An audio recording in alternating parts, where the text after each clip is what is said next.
Bem, veja, a primeira coisa são algumas dificuldades que são evidentes. Uma coisa é o processo histórico, que nós temos conhecimento e que é imutável. Outra coisa é o momento presente, ocasião em que nós podemos e muitas vezes trilhar caminhos completamente diferentes, diversos. O futuro é sempre incerto, a ser construído. O que nós precisamos é sempre nos basear nos resultados obtidos do passado como elementos que nos forneçam condições para transformar esse presente. Então, em 1932, São Paulo se levantou em armas para garantir a Constituição, uma vez que tínhamos um Estado que se perpetuava e sem haver limites no poder presidencial, ou melhor, ditatorial de Getúlio Dornelles Vargas. Reproduzir hoje esses aspectos como aqueles são completamente diferentes.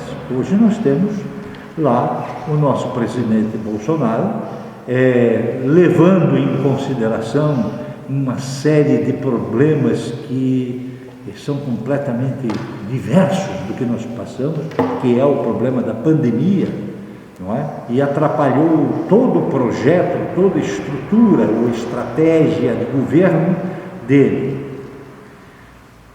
Isto pode ocasionar alguns malefícios? Sim, porque existe toda uma ala, um grupo de população que não compreende a situação que vivemos na realidade, que não é mudando o governo que vamos mudar a pandemia, por exemplo, mas devemos e precisamos, com urgência, realizar, sim, algumas mudanças no nosso projeto de governo presidencial.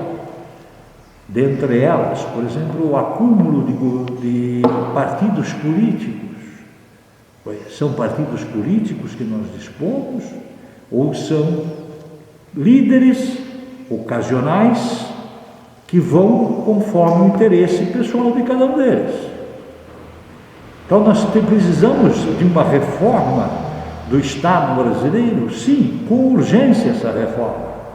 Inclusive porque isso traz benefícios tanto econômicos, sociais e das suas diferentes áreas para todos nós. Há perigo de haver uma intervenção militar? Bom, seria arriscado demais da nossa parte dizer que sim. Por outro lado, também não podemos descartar a possibilidade, existe sim essa possibilidade, acho mínima, mas ela é possível, inclusive, talvez necessária, se houver desmandos ou se houver desordem de maneira geral. Essa ruptura institucional, por que ela se agrava num momento como esse, professor? A ruptura institucional se agrava porque nós perdemos um espaço valiosíssimo, que é a possibilidade de participação de toda a população no esquema democrático que nós vivemos. Então, acredito que a continuidade do esquema democrático precisa existir e dar a ela o que ocorre.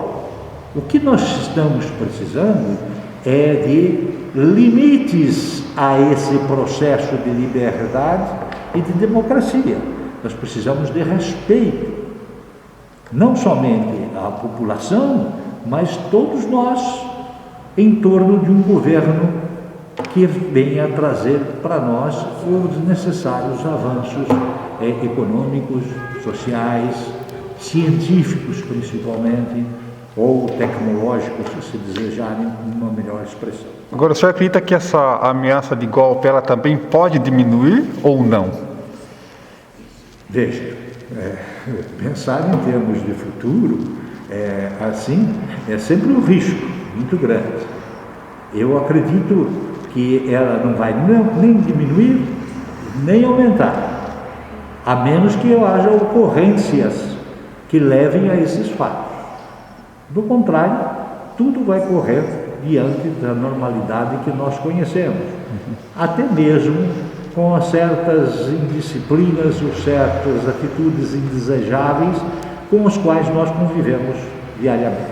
A gente vê aí já houveram 3 comandantes das Forças Armadas que pediram exoneração por justamente não concordar com qualquer ameaça de golpe, uma postura mais ditatorial no governo atual, né? O senhor acredita que nos quartéis, no meio militar, isso também é visto de forma ponderada? Veja, eu acredito que tanto esses que pediram exclusão ou qualquer outra coisa não foram contra especificamente a presidência da República. Sim, em alguns casos houve tentativas certamente de intromissão nos seus mandatos, mas tenho certeza quase que absoluta de que as nossas Forças Armadas no momento atual, elas se mantêm como Forças Armadas e na manutenção do direito de todos nós, como está no processo democrático vigente. Para concluir, que mensagem é importante deixar para o sorocabano, para o brasileiro neste momento, de expectativa de sucessão presidencial? A expectativa maior, ou a mensagem, vamos por assim dizer, é, em primeiro lugar, observarmos que o processo democrático se mantenha. Depois, dentro desse processo democrático, ele só é possível e desejável realmente mantendo a ordem, mantendo a liberdade de cada indivíduo. Então, precisamos, sorocabanos, paulistas, brasileiros, lutarmos pela boa convivência harmônica e mais do que tudo para uma ideia de que o que nós desejamos não é a liderança do partido ou de um partido, mas o compromisso do partido com uma determinada ideologia. Isto é fundamental. Não é o Joaquim ou o João que são donos do que eles querem, ou tem o partido deles. O partido tem que ser pró-Brasil.